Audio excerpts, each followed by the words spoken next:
standard level for any medical student was a period where you have to buckle up, you have to, tie your belt and read ×2 than you read before, so that UNILAG will not give you a laugh. God, guys, medical school, you will read like nursing is hard, guys. Then now studying nursing in UNILAG is a lot.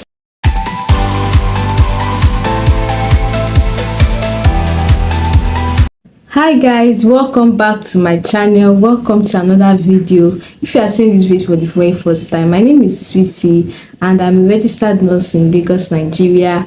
I share content relating to nursing, lifestyle and personal development. I basically just share my growth journey through my career as a nurse and every other areas of my life. In today's video, I'm going to be sharing with you guys my nursing journey, but I'll be sharing with you guys timeline of my nursing journey, what it is like studying nursing in a Nigerian university, and just share my process with you guys. So this video is going to be helpful for anyone that would love to know what it is like studying nursing in a university. So without further ado, let us get straight into today's video. I'm going to try as much as possible to make sure that this video is not going to be overly long, because I want to compress 5, 6, 7 years of my journey into like 10 to 15 minutes. So I'll just share highlights of my nursing journey. So there are two pathways to study nursing in Nigeria, two major pathways actually. Through either you go through school of nursing, even though there have been recent changes as regards the kind of qualification you get when you go to school of nursing, or you go to a university, which is what I did. So I went to university to study nursing science and I bagged a bachelor's degree in nursing. So let us let us rewind to year 2014. That was when I finished high school and I decided that I was going to study nursing. Not to bore you with you guys to why I chose nursing, but I just knew that I wanted to work in a medical line. Anyways, I decided I was going to study nursing, and to study nursing in a university, you have to write, obviously if you are in Nigeria, you have to pass your WAEC, and you make sure the core science courses are, aside maths and English, the core science courses are biology, chemistry and physics. So you want to make sure that you have like a very good result in those areas, because if you don't make those papers, you can't proceed to write JAM. I made those papers and I proceeded to write JAM. Writing JAM, as at my time then, having 250, you are good to go. I had 259, so I was good to go. But now, if you want to study nursing with the high scores that I get to see people having JAM these days, it's advisable to target between 260. 260 is even small. Target from like 280, 290 to 300, so that you are good to go. So I wrote JAM, and after writing JAM, the next process is to proceed to write post-JAM. So during my time then, I chose UNILAG, and the process of post-JAM for UNILAG was to write as English and general current affairs, general studies. But I think there are some there are changes now. I don't think there is you are required to write any exam for post-JAM. They will just calculate your WAEC and JAM score, and the aggregate is what you would get to enter university. But during my time, I wrote maths, English and current affairs, and to the glory of God, I met the merit score and I entered university. Now this thing that I just said in 2 minutes, 1 minute, that period of my life was I think that was the period that I was very determined and goal oriented, because I didn't want to have to write any examination twice. I didn't want to stay at home for too long before I gained admission into university. So I was so determined. I read, guys, I was so focused any form of distraction, I took it aside and I was solely focused on my book, and it actually paid off because the goal of writing my examination, once I got it and I gained admission into university. Part of my success story that I always like to mention is the fact that I went to a tutorial center that, they were focused on bringing out the best out of every student, and that is Adams College in Oshodi. I learned a lot of things in Adams that I used throughout my stay in university. So this is just to put it out there that if you want to write JAMB, if you want to write WAEC, and you know that you need external help to help you pass, please just go to Adams College. That aside, that was like my journey into university. Now I gained admission into UNILAG. I was so happy. I was so excited that finally I've achieved my goal, and I now set another goal that, you see, these 5 years I want to study nursing. Number one, I want to know God better. I want to know God for myself, about myself. Number two, I want to graduate with the best results I can get. I want to graduate with the best results that I can get and I can achieve. And 5 years, 6 years after, I think I achieved my goal actually, because going to school, I found God by myself. My spiritual life got better. And in terms of results, I graduated with my targeted score. Let me talk about 100 level. So 100 level in most universities, but for UNILAG, 100 level is going to be like a period where you just do pre-medical courses. You do maths, English, biology, basically what you do in basically SS3 topics. Let me say it that way, SS3 topics, but in an advanced level and in an advanced form. So 100 level, to be honest, I think I did pretty well. I was not distracted. I made sure I made friends, even though most of the friends that I made in 100 level were friends that I made during my time in Adams College. So I wasn't so distracted. I had friends that we were goal oriented and we had the same goal in mind, to have the best result, and which was what we did. We focused on God, we focused on our studies, and a little bit of fun here and there. And 100 level was I think it was pretty much okay. The only factor there was that there was just that fear in 100 level. If you are going to like to study nursing, 100 level is like, it's not a time for you to say, oh, I've entered school, let me relax, because there's something we call, you are going to cross over to medical school. 100 level is like your temporary stay throughout your course of study, because your permanent stay actually is in medical school, which is a different campus. Is different from the main campus, which is at Akoka. So 100 level for any medical student was a period where you have to buckle up, you have to tie your belt and read ×2 than you read before, so that UNILAG will not give you a la. So I'll say 100 level was pretty much chill. I was still focused, there was no distraction. I realized that I needed help when it comes to preparing for some courses like maths, physics, and I went to a tutorial. So that's like one thing that I always advise people to do when through your journey in school. Just know your weakness and try to make sure that you fill the gap. Try to provide solution to that weakness, so that it will not lead to failure, or it will not lead to the end of you. 100 level was over. I crossed over to medical school. I was so happy. So the thing about it is that when we crossed over, it was now like, it didn't feel like, oh, I've entered 100 level. It felt like I was a fresher all over again, because we now went to a totally different environment from different culture way of life. As the culture, the way of life in medical school is totally different from the way it is in main campus, where students with other courses, the medical school lifestyle, everything is just totally different. In 200 level, that 200 level is like a period where we now start the main like medical course, where we did anatomy, we did physiology, we did biochemistry, then foundation of nursing.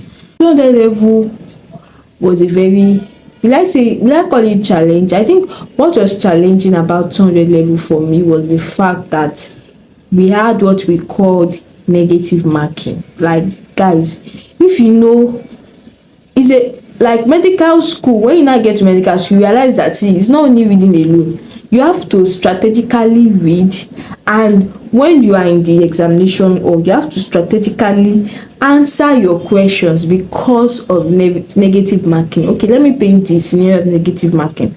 So negative marking is if you have 100 questions, for every question that you fail, you are going to be deducted 0.5 for every question. So it means that if in a total of 100 questions you got 50, that means you failed 50. It is not 50 over 100 though. There is going to be 0.5 deduction from 50 questions that you failed, which your final result will now result to 25 over 100, which is less than average. And another rule of medical school is that if you don't get above 50, you are going to carry over that course. And in medical school, even though at the point carryover was just like, whoa, get on with your life, but in medical school, carryover is not really a way to start building your GPA, because once you have too much carryover, it will do a lot.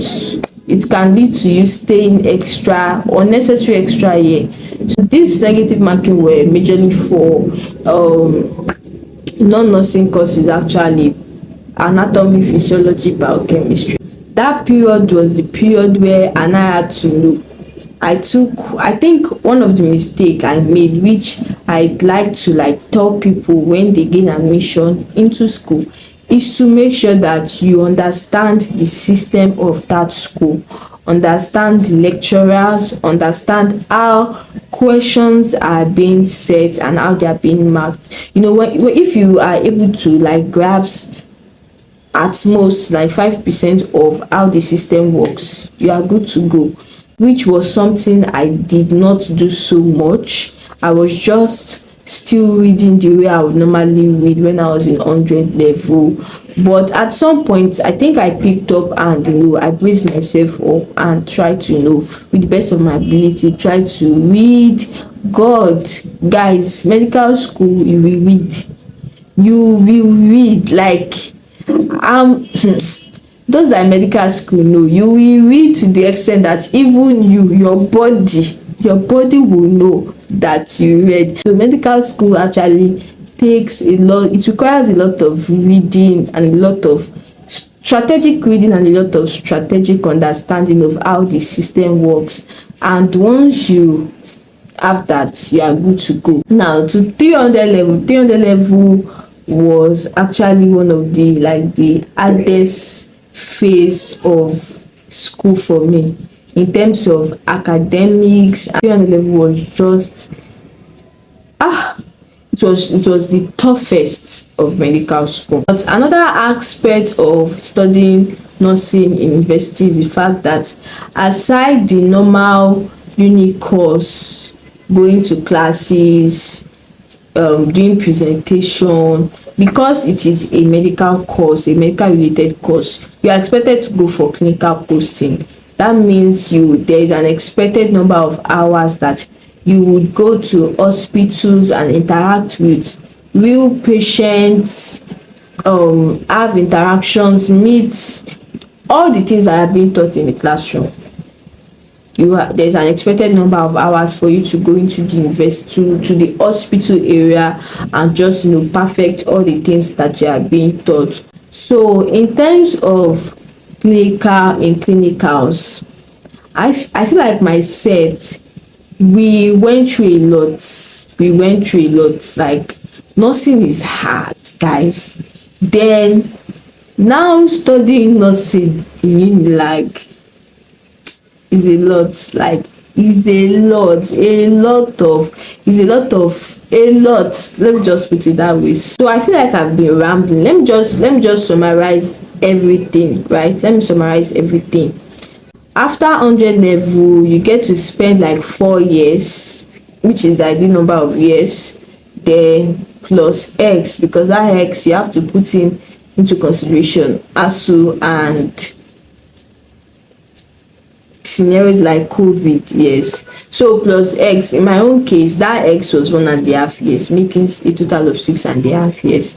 So you spend that amount of years in medical school, going through classes, presentation, different clinical postings, through different units and specialty in nursing, medical rotation, surgical rotation, midwifery, community health, psychiatry, just all the specialty in nursing. Not all, majority of specialty in nursing as it pertains to practicing in Nigeria, you do the clinical posting. So it's more or less like you will be working with nurses under supervision, and you will do nursing job, you will do health assistant job, you shall do plenty things, both the one that you are supposed to learn and the one that you are not supposed to learn. You will do it. But for me, at the end, it shaped me to become a better nurse. So that's like my journey through medical school. Let me talk about how I achieved my targeted CGPA. When I entered school, everybody obviously want to, I don't know, 80% want to graduate with the first class, but when reality set in, 200 level, I saw the way things were. 300 level, I saw the way things were. I was still on a good scale, but not on a first class scale. But in 300 level, I was like, okay, I just sat down and I was like, I actually want to graduate with, okay, I had a goal that, okay, I don't want to graduate with anything less than 4 points. But so I was seeing some results, I was like, hey God, please. I was just barely above 4 points. So I knew that I had to buckle up to make sure I don't fall below 4 points. So that was when I sat down and I calculated. I was in 300 level second semester then. So I had 400 level and 500 level in front of me. So I had 4 semesters in front of me, and I was like, okay, what is the highest CGPA that I must get?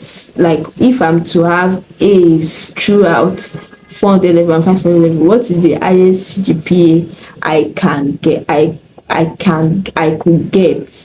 And when I did that, I saw that if I had A's throughout 400 level and 500 level, the highest CGPA that I would be getting would be around 4.3, 4.4. That was when I knew that, okay, sweetness, at this point you cannot graduate with first class again, but you can try and graduate with a very strong second class upper. But I was like, with the way medical school is, I'm not expecting to be having, I don't want to stress myself and say I want to have A's throughout 400 level and 500 level.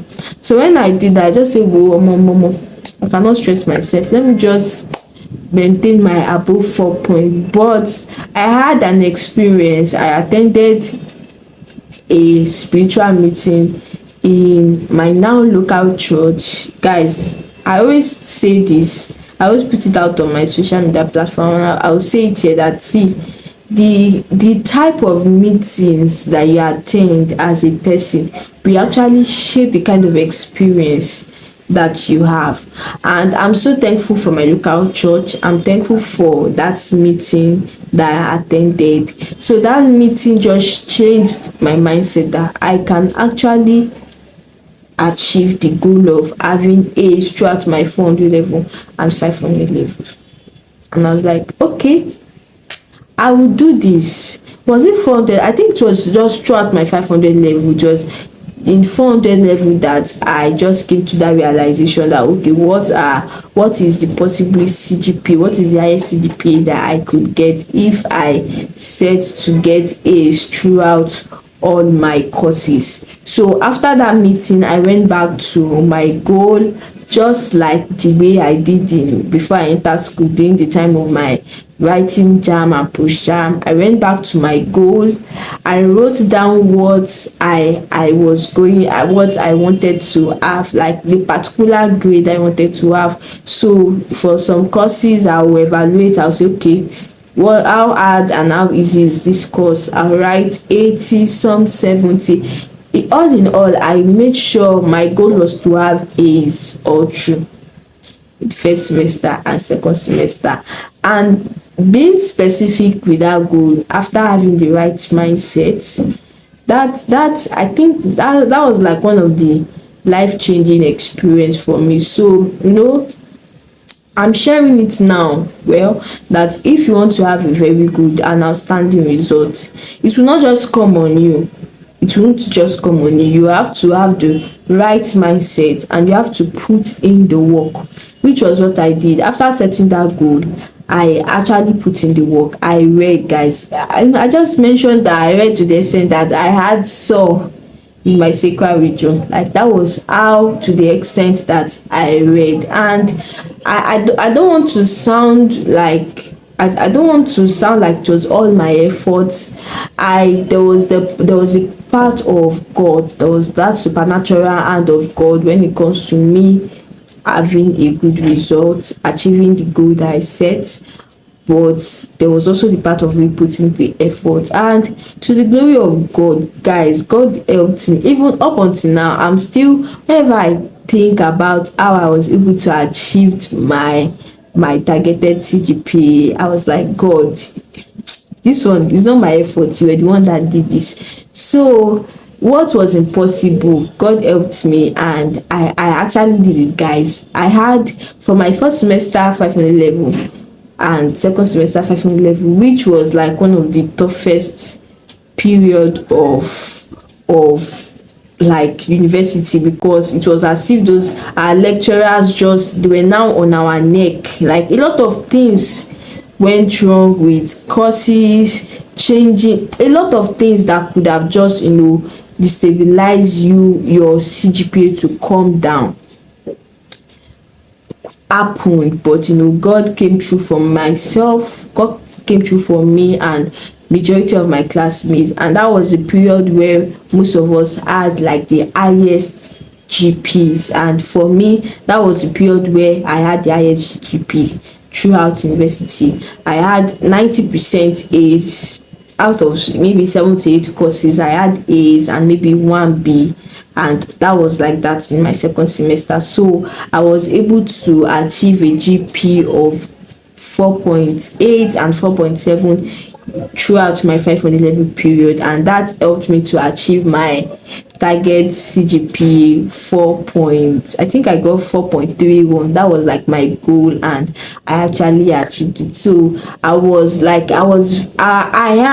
still very proud of that achievement, that I was able to do that. That thing that helped me was that I came across, I'm going to like share about this in another video. I came across 2 major study technique that really helped me: Pomodoro technique and active recall study technique. Those 2 study technique, they aced my results. Like they helped me to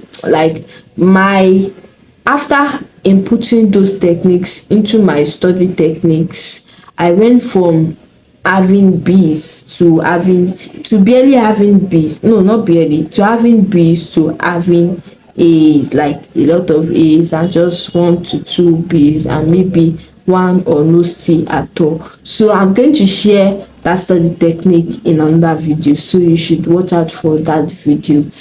So that's like my journey through nursing school, through going to studying nursing in a Nigerian university. So after graduation, the next step for like major nursing graduates is to do their nursing internship. Guys, this experience, my experience through nursing internship is story for another day. Like that one is requires a lot of prayer, a lot of, just like you're applying for job, and that's like the phase where I am currently. I'm currently doing my nursing internship, and it has been a good experience. Actually, I've been learning a lot. I've been trying as much as possible to master and own my soft skills and nursing skills in total, and also just try to grow as a person, and I think I'm doing well so far. So after nursing internship, the next stage is to go for NYSC. I'll be sure to bring you guys along and share my NYSC journey with you. And after NYSC journey is like, that's where like the real world is. So for those that want to relocate, those that want to change career entirely, and those that just want to explore the opportunities that are in nursing they do. So just stick around, guys. That is why I'm here on YouTube. I'm going to be sharing a lot about my nursing journey. So I think we've come to the end of today's video. I hope you enjoyed watching this video as much as I enjoyed filming it. Subscribe to my channel, guys. Subscription is free. It's totally free. It won't cost you anything. So please click on the red subscription button to subscribe, and also click on notification bell to get notified whenever I post my new videos. I would also love to see your comments down below. I'll be in the comment section, so just comment one of the things that you feel that you've learned from my video and what you are expecting from this channel. Till I see you in the next one, remain blessed. Bye, guys.